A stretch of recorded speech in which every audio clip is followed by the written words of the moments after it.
Paulo era um erudito, e por isso escreveu inúmeros livros e cartas.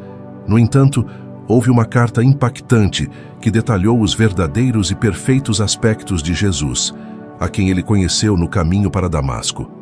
Esta carta é um dos antigos descobrimentos mais importantes que conhecemos. Está aqui para obter mais informações sobre esta carta e as representações detalhadas de Jesus, tal como a descrevemos nela.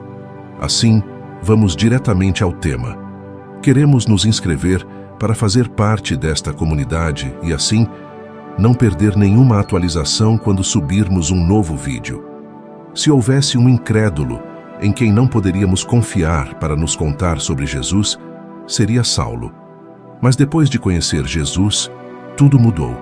Enquanto estudava para se tornar um fariseu proeminente, Saulo ouviu tudo o que Jesus fez, mas com a mentalidade de um fariseu, nunca acreditou e o qualificou como engano.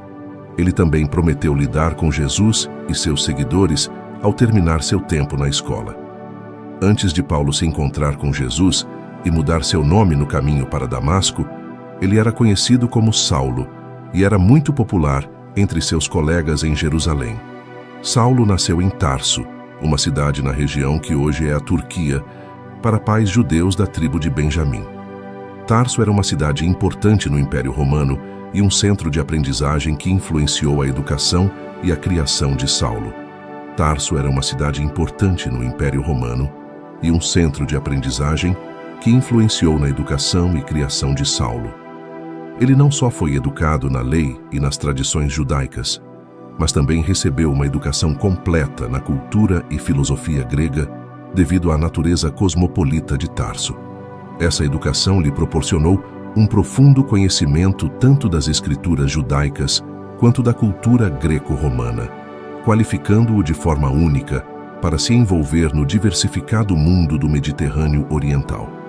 Quando jovem, Saulo era zeloso das tradições de seus pais e se dedicou aos estudos da lei judaica. Tornou-se membro de uma seita conhecida por seu estrito respeito à lei e sua fervorosa devoção a Deus. Saulo se apaixonou por defender o judaísmo contra o que percebia como ameaças, incluindo os seguidores de Jesus, a quem inicialmente considerava hereges. O fervor de Saulo contra os seguidores de Jesus o levou a desempenhar um papel importante na perseguição da comunidade cristã primitiva, presente no martírio de Estevão, o primeiro mártir cristão. Ele também participou ativamente na prisão e encarceramento de muitos outros crentes em Jerusalém durante uma dessas missões. Saulo partiu para Damasco com o propósito de buscar e prender qualquer seguidor de Jesus que pudesse encontrar e levá-lo de volta a Jerusalém para ser julgado como uma ameaça à fé judaica, acreditando que era necessário remover o que ele percebia como heresia. No entanto, no caminho para Damasco, Saulo teve um encontro que mudou sua vida com o Jesus ressuscitado. Uma luz cegante do céu o envolveu e ele ouviu uma voz que o questionava: Saulo, Saulo, por que me persegues? Este encontro deixou Saulo cego e atônito, sendo levado a Damasco, onde esperou durante 3 dias, jejuando e orando na casa de Ananias. Enquanto isso, Ananias, um discípulo de Jesus que vivia em Damasco, recebeu uma visão do Senhor, instruindo-o a ir até Saulo e restaurar sua visão. Ananias inicialmente hesitou devido à reputação de Saulo como perseguidor de cristãos, mas obedeceu ao mandato do Senhor e foi até Saulo. Após Ananias orar, a visão de Saulo foi restaurada e ele foi cheio do Espírito Santo.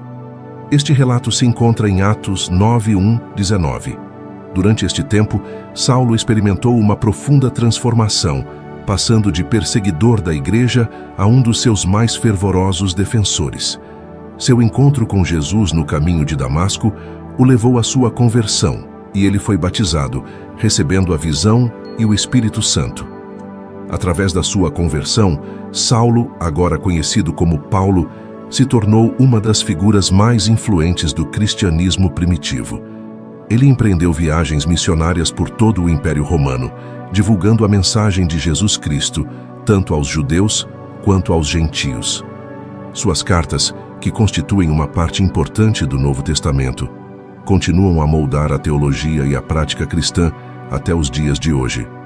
Paulo, também conhecido como o Apóstolo Paulo ou São Paulo, escreveu numerosas cartas ou epístolas que se incluem no Novo Testamento da Bíblia. Essas cartas foram dirigidas a várias comunidades cristãs e indivíduos, oferecendo ensinamentos teológicos, orientação e correção. Algumas dessas cartas foram enviadas a Roma. Cartas de Paulo no Novo Testamento. Carta aos Romanos. Paulo escreveu a carta aos Romanos que está incluída no Novo Testamento. Esta carta fornece uma apresentação integral da compreensão do Evangelho e suas implicações tanto para judeus quanto para gentios. Primeira e segunda carta aos Coríntios. Paulo escreveu duas cartas à igreja em Corinto, conhecidas como 1 Coríntios e 2 Coríntios, ambas incluídas no Novo Testamento. Essas cartas abordam vários temas dentro da igreja de Corinto, incluindo divisões, imoralidade, pleitos e questões sobre o matrimônio e os dons espirituais. Carta aos Gálatas. Paulo escreveu a carta aos Gálatas, que está incluída no Novo Testamento. Esta carta aborda o tema do legalismo e a importância da justificação pela fé em Cristo. Carta aos Efésios. Paulo escreveu a carta aos Efésios, que está incluída no Novo Testamento. Esta carta enfatiza a unidade do corpo de Cristo e fornece instruções práticas para a vida cristã. Carta aos Filipenses. Paulo escreveu a carta aos Filipenses, que está incluída no Novo Testamento.